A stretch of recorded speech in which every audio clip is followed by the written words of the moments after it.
நீங்கள் ஹோட்டல்லாம் போனீங்கன்னா இட்லியை அப்படியே அந்த சாம்பாரை நனைய வச்சு அப்படி சாப்பிடுவாங்க. அந்த சாம்பார் டேஸ்ட் அவ்வளோ நல்லாயிருக்கும். அது எப்படி இருக்கும், அது எப்படி செய்கிறாங்க அப்படின்றத கிளியராக நான் இந்த வீடியோவில் நான் சொல்லியிருக்கேன். அத்தனை பேருக்கும் இப்படி முழுக வச்சு அவங்க சாப்பிட்றாங்கன்னா அப்போ எவ்வளோ பருப்பு எடுப்பாங்க, அந்த அளவு எல்லாமே நான் கிளியராக இந்த வீடியோவில் சொல்லியிருக்கேன். Welcome to Sethu Chitra kitchen. நான் பருப்பு வந்து ஒரு டேப் இதாருங்க 15 ml அவ்வளோதான் நான் பருப்பு எடுத்துருக்கேன். அந்த 15 ml போயிட்டு இது வந்து இதாருங்க 5 ml. இதில் இது பாருங்க, அவ்வளோதான். இந்த சாம்பாருக்கு தேவையான பருப்பு இவ்வளவு தான். இதை வாஷ் பண்ணிவிட்டு ஒரு 3/4 மணி நேரம் ஊற விட்டால் போதும். இந்த தண்ணியெல்லாம் இதில் இருந்து எடுத்துடுறேன். தண்ணி மூழ்கிற அளவுக்கு தண்ணியை விட்டுட்டேன்.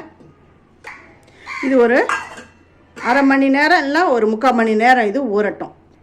இதற்கான புளி பாருங்க, ரொம்ப இல்லை, அப்படி அமுத்தினோன்னா ஒரு கொட்டைப்பாக்கு அளவு தான் வருது பாருங்க. அவ்வளோதான் புளி. ரொம்பலாம் சேர்க்கக்கூடாது, ஏன்னா தக்காளிலாம் சேர்க்குறோம், ரொம்ப புளிப்பு வந்துடும். இது போதும். இந்த புளியை கொஞ்சம் ஊற விட்டாலுமே போதும், ரொம்ப புளியெலாம் சேர்க்கக்கூடாது. இந்த கரெக்டு மெத்தடில் நான் பண்ணுற மெத்தடில் பண்ணிங்கனாலுமே சாம்பார் அவ்வளோ அட்டகாசமாக வரும். நல்ல ஃபேமஸ் ஹோட்டல் சாம்பார், எந்த ஒரு குறையும் இல்லாமல் சூப்பராக வரும். சாம்பார் பண்ண தேவையான பொருட்கள்: தக்காளி, வெங்காயம், பச்சை மிளகாய், கருவேப்பிலை, மல்லி, காய்ந்த மிளகாய், மஞ்சள் பூசணி, சாம்பார் பொடி, மஞ்சள் பொடி, பெருங்காயம். ஃபஸ்ட்டு தக்காளியை கட் பண்ணணும். அதில் இருக்கிற தலைப்பகுதியை எடுத்துட்டு இப்போ தக்காளியை கட் பண்ணணும். தக்காளியை வந்து கொஞ்சம் பெருசாகவே கட் பண்ணிக்கலாம், ஏன்னா வேக தான் வைக்க போகிறோம். இதில் பாதி தான் வேக வைக்கணும், பாதி கொஞ்சம் வதக்கிறதுக்கு எடுத்து வச்சுக்கலாம். அதேமாரி வெங்காயத்தோடைய தலைப்பகுதி எடுத்தாச்சு. இப்போ வந்து இதையும் கொஞ்சம் பெருசாகவே கட் பண்ணிக்கலாம்.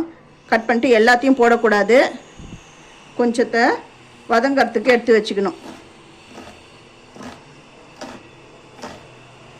இந்த குருவாக கட் பண்ணுறத வந்து வதக்கிறதுக்கு எடுத்து வச்சுக்கலாம். இந்த பெருசாக கட் பண்ணுறத வந்து அது வேக வைக்கிறதுக்கு எடுத்துக்க வேணும். ஃபஸ்ட்டு ஊற வச்சிருக்கிற துவரம்பருப்பை இதில் போடுறேன். இந்த ரேஷன் துவரம்பருப்பு எடுத்திருக்கேன். ரேஷன் துவரம்பருப்பை வேஸ்ட் பண்ணாதீங்க. சூப்பராக சாம்பார்லாம் அவ்வளோ டேஸ்ட்டாக இருக்கும். கட் பண்ணி வச்சுருக்கோம் இல்லையா, இது வந்து வதக்கிறதுக்கு, இந்த குருவாக கட் பண்ணி வச்சுக்கிறது, இது வந்து வேக வைக்கிறதுக்கு. காஞ்ச மிளகா ஒரு 5 நம்பர் சேர்க்குறேன். பெருங்காயம், மஞ்சப்பொடி, இது மூழ்கிற அளவுக்கு தண்ணி விட்டுக்கோங்க. கொஞ்சமாக நெய் விட்டுருக்கேன். நெய் வந்து ரொம்ப இல்லை, 1 ஸ்பூன் தான் விட்டுருக்கேன். ஹோட்டலில் வந்து எண்ணெய் விடுவாங்க, நான் வந்து வீட்டில் செய்கிறதுனால நெய் விட்டுருக்கேன். இந்த நெய் வாசனையோட அந்த இட்லி சாம்பார் அவ்வளோ அட்டகாசமாக இருக்கும். இப்போ இதை மூடி போட்டு ஒரு 3 விசில் விடணும். பச்சை மிளகாவை இது நடுவில் கீறி வச்சுருக்கேன், ஏன்னா வதக்கும் பொழுது வெடிச்சிடும், அதனால் இதை இப்படி கீறி வச்சுக்கோங்க. ஒரு துண்டு பரங்கிக்காயை நறுக்கி வச்சுருக்கேன். ப்ரெஷர்லாம் போயிடுது.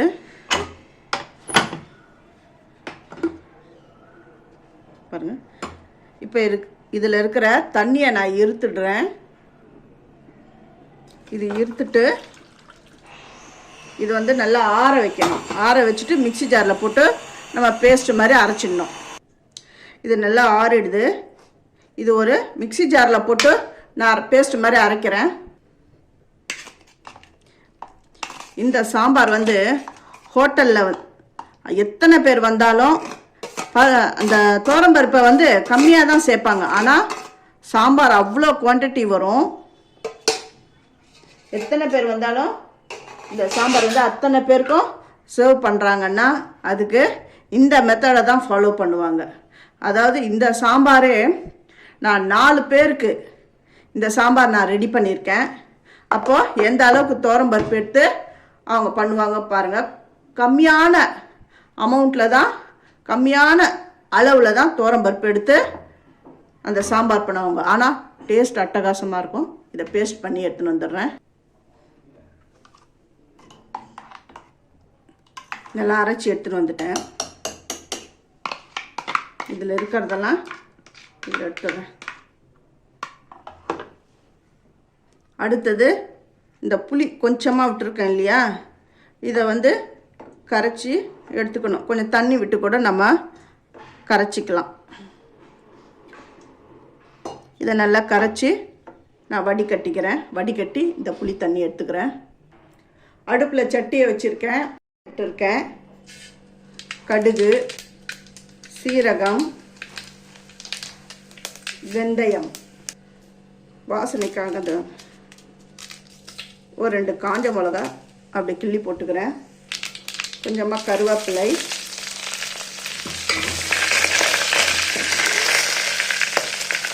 பச்சை மிளகா. ஏன் நான் பச்சை மிளகா கீனி போட்டேன்னா முழுசாக போட்டிங்கன்னா வெடிச்சிடும். அதனால் அதை கீனி தான் போடணும். இப்போ கட் பண்ணி வச்சுருக்கிற வெங்காயத்தை இதில் நான் சேர்க்குறேன். வெங்காயம் நல்லா வதங்கட்டும். இந்த தக்காளி இந்த வெங்காயம் ஓரளவுக்கு இந்த பாருங்கள் நல்லா ஃப்ரை ஆன உடனே தக்காளியை சேர்க்கணும்.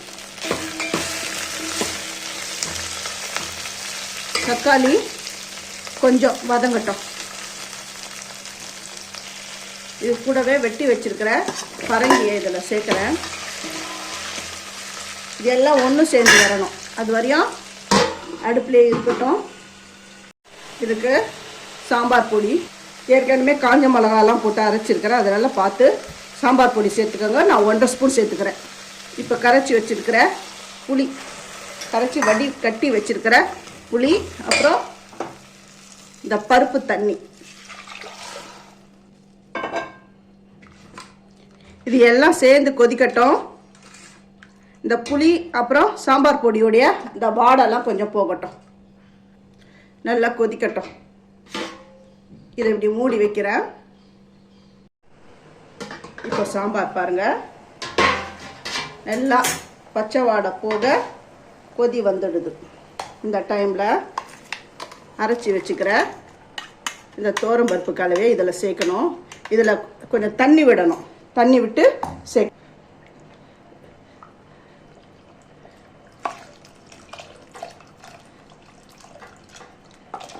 தண்ணி விட்டு இதில் சேர்த்துட்டேன்.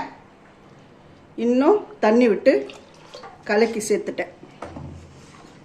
திக்காக வந்திருக்கு பாருங்கள். இன்னும் ஆற கெட்டிப்படும்.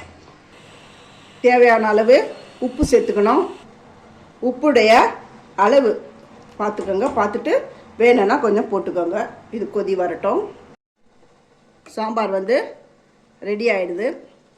கடைசியில் என்ன பண்ணணும்னா இதுக்கு இந்த வெல்லம் கொஞ்சம் போட்டுக்கணும். ஏன் வெல்லம் போடுறோன்னா அது அந்த புளிப்பு அப்புறமா அந்த உப்பு போட்டுக்கினேன் அந்த டேஸ்ட் எல்லாத்தையும் பேலன்ஸ் பண்ணும். ஸ்டவ்வை ஆஃப் பண்ணிவிட்டு இந்த பாருங்க அதுக்கு மேலே அந்த கொத்தமல்லியை அப்படி தூவிடணும். அட்டகாசமான ஹோட்டல் இட்லி சாம்பார் ரெடி ஆகிடுது. இது இட்லிக்கு மட்டும் இல்லை, இட்லி, தோசை, சப்பாத்தி, பொங்கல் எல்லாத்துக்குமே இது ரொம்ப நல்லா இருக்கும். இதை நீங்கள் உங்கள் வீட்டில் செஞ்சு பாருங்கள். ஃபஸ்ட்டு என்னுடைய வீடியோவை பார்க்குறவங்க சப்ஸ்கிரைப் பண்ணலைன்னா சப்ஸ்கிரைப் பண்ணிவிட்டு பாருங்கள். ஆல் அண்ட் ஆப்ஷன் தொடுங்க. அப்போ தான் நான் போடுற ஒரு வீடியோவுடைய நோட்டிஃபிகேஷனும் உங்களுக்கு காட்டும். உங்களுக்கு பிடிச்சிருந்தால் உங்கள் ஃப்ரெண்ட்ஸுக்கும் நீங்கள் ஷேர் பண்ணுங்கள், லைக் பண்ணுங்கள், ஹைப் கொடுங்க. நல்லா கமன்னு சாம்பார், ஹோட்டல் சாம்பார் ரெடி ஆகிடுது. இதை சுட சுட இட்லிக்கு, அதுவும் இதை அப்படியே இட்லியை நனைய வச்சு சாப்பிடணும். அப்போ தான் இன்னும் டேஸ்ட்டாக இருக்கும். நீங்கள் ஹோட்டல்லாம் போனீங்கன்னா இந்த சாம்பாரை அப்படியே இந்த இட்லியில் மூழ்க வச்சு அப்படி சாப்பிடுவாங்க. அந்த மாதிரி சாப்பிடுங்க. ரொம்ப ரொம்ப டேஸ்ட்டாக இருக்கும். தேங்க்யூ.